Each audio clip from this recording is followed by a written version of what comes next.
All right, welcome to The Explainer. Today, we're tackling a skill that's, well, pretty much essential for anything you want to achieve, and that's planning. Think of it as the engine that actually turns your big ideas into real, tangible results. We're going to break down exactly how it all works. Let me ask you something. Do you plan your vacations? I mean, of course you do, right? You figure out where you're going, how you'll get there, what you're going to do. And why do you do it? So you actually have an awesome time and don't end up, lost or just burning cash. Well, believe it or not, planning in the business world is basically the same idea. It's all about getting where you want to go without all the unnecessary drama and wasted effort. And that brings us to this quote, which just perfectly nails it. Planning bridges the gap between where we are to where we want to go. I mean, how great is that? It's the perfect way to think about it. Planning isn't some boring to-do list. It's literally the bridge you build to get from your reality today to your goal tomorrow. Without that bridge, you're just wishing. But with it, you're actually building. So Section 1, Navigating a Chaotic World. Why is building this bridge so incredibly important? Well, because, let's face it, the world we live and work in can be pretty chaotic, right? It's uncertain. It's always changing. And planning is our GPS through all of it. Really, what planning boils down to is trying to peek into the future. Now, we don't have a crystal ball, obviously, but we can make some really smart, educated guesses and prepare for what might be coming down the pike. It's all about getting ahead of the curve, seeing those challenges and opportunities so you can act thoughtfully instead of just, reacting to whatever fire pops up. And when you do that, you get this amazing ripple effect. Look at these benefits. You focus on your goals, which gets your whole team pulling in the same direction. When everyone's unified, you get way more efficient, which makes it easier to keep things under control. And the big payoff? You cut way down on those really costly mistakes and you stay on course. See how each one just builds on the next? It's a powerful loop. Okay, Section 2, Planning, your organization's blueprint. So we've covered the why, we get it, it's important. But what exactly is planning? Let's pin down a really clear definition.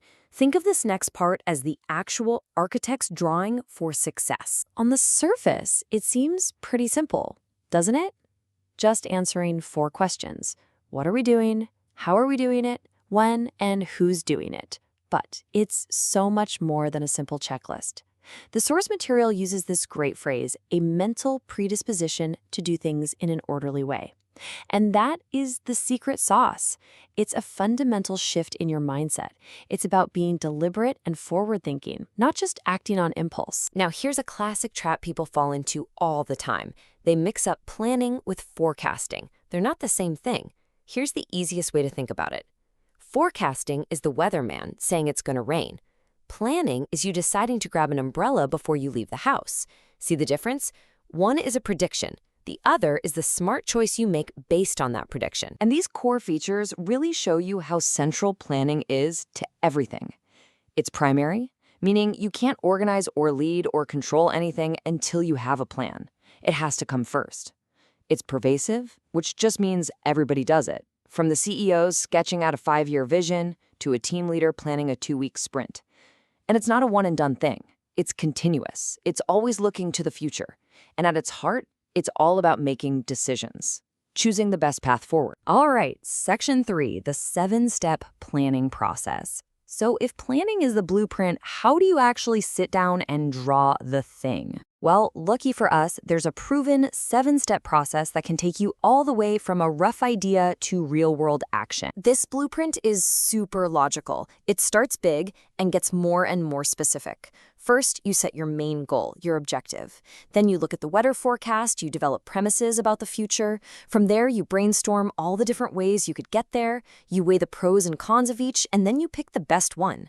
But, and this is so important, look at the last 2 steps. Implement and follow up. A plan is useless if it just sits in a drawer. You have to put it into action, you have to watch it, and you have to be ready to tweak it as you go. It's a living, breathing thing. Okay, part 4. Plans for different goals. Now, it's pretty obvious that a plan to, say, launch a huge new product line is going to be a little different from a plan for the weekly team schedule. And that's because you need different types of plans for different levels of the organization. So planning really happens on three main levels, and they all flow into each other. At the very top, you have strategic plans. This is the big picture, the long-term vision from top management. Then, middle managers take that vision and translate it into tactical plans. These are the medium-term goals for their specific departments. And finally, supervisors take those tactical plans and break them down into short-term, day-to-day operational plans for their teams. Each level is basically executing the vision of the one above it. It all connects. And you can also think about plans based on how often you're going to use them. A single-use plan is kind of like a recipe for a fancy one-time dinner party. You use it for that specific project, like a marketing campaign or an annual budget, and then you're done with it.